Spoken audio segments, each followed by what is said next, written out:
Сәлем достар, бүгін сіздерге өмірге терең ой салатын, жүректі тебірентетін 5 тамаша фильмді ұсынамын. Бұл фильмдер махаббат, достық, тағдыр мен үміт туралы баяндайды және сіздің көзден жас ағызатынына сенімдімін. Қане бірге қарайық. Ең бірінші, Хатико. Хатико бұл фильмді қысқаша мазмұндап кетсем, бұл фильм профессор Паркер Уилсон, оның адал иті Хатико туралы. Профессор күнде жұмысқа пойызбен барып, үйіне сол пойызбен қайтады. Хатико әр күні осы станцияда күтіп алады. Бір күні профессор жұмыс кезінде кенеттен қайтыс болады. Бірақ Хатико бұны білмей, күн сайын жылдар бойы станцияға келіп, иесін күте береді.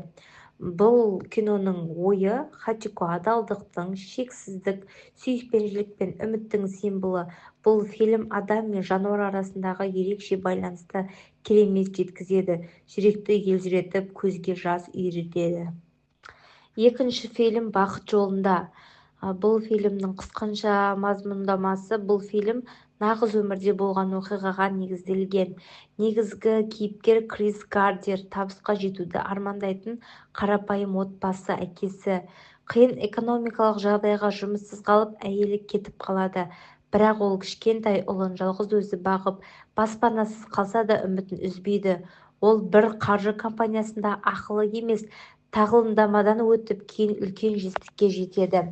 Жалпы бұл киноның ойы, фильм табандылық, үміт пен және әке мен баланың арасындағы махаббаты жайлы.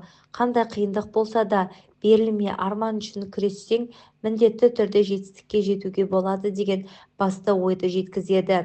Одан кейін үшінші, «Мен сенен бұрын» деп аталады. Бұл жерде Луиза кішкентай қалада тұратын қарапайым жарқын мінезді қыз. Ол ауыр жол апатынан кейін мойнынан сал болып қалған.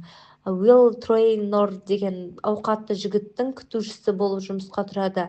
Бастапқыда суыққанды және тұйық Уилл Луизаны жақтырмайды, алайда уақыт өте екеуінің арасында терең эмоционалды байланыс қалыптасады.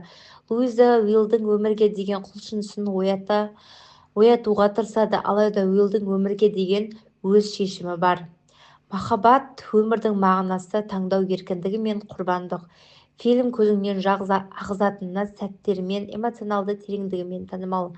Осы киноның былайынша кішкене ғана ой түйсек, бұл махаббат өмірді өзгерте алады деген сенімді, бірақ әркімнің өз таңдауы болатынына көрсететін, жүрекке әсер ететін фильм. Енді төртінші фильмді айтатын болсақ, Стелла мен Уилл екеуі де генетикалық мусафизик, яғни өкпе ауруы диагнозымен ауруханада емделіп жатқан жасөспірімдер. Бұл дерт оларға жақын араласуға, бір-біріне 2 метрден жақын келуге тыйым салады. Себебі жақындасқан жағдайда бір-біріне өмірге қауіпті бактериялар жұғуы мүмкін. Алайда уақыт өте келе Стелла мен Уилл арасындағы ерекше сезім пайда болады.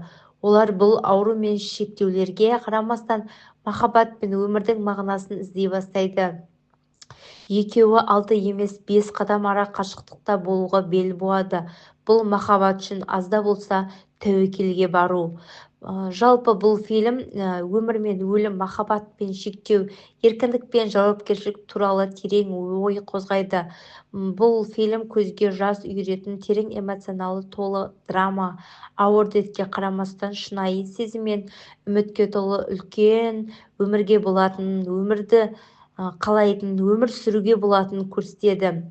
Одан кейін «Жұлдызымның кінәсі» деген фильм. Бұл да қысқаша мазмұндамасын айтатын болсақ, бұл да жаңағы фильмге ұқсас. Фильм обыр, яғни рак дертіне шалдыққан жас қыз Хейзел Рейс пен бұрын қатерлі ісіктен емделген Уэтерс есімді жігіттің махаббаты жайлы.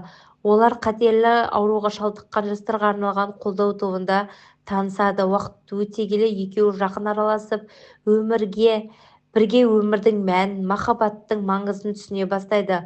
Олар бірге Амстердамға сапар шегіп, Хейзелдің сүйікті жазушысымен кездеседі. Олардың оқиғасы бақытты аяқталмайды. Ауыр дерт оларды ерте айрылыспен бетпе-бет әкеледі. Бұл фильмнің тақырыбы махаббат пен өмірдің шынайы мәні, ауыр дертпен күресу, қысқа ғұмырдың қадірі. Яғни бұл фильм жасөспірімдер арасында шынайы сезім, үміт пен қайғы туралы көзге жас үйіріп, жүректі тербейтін сөзсіз.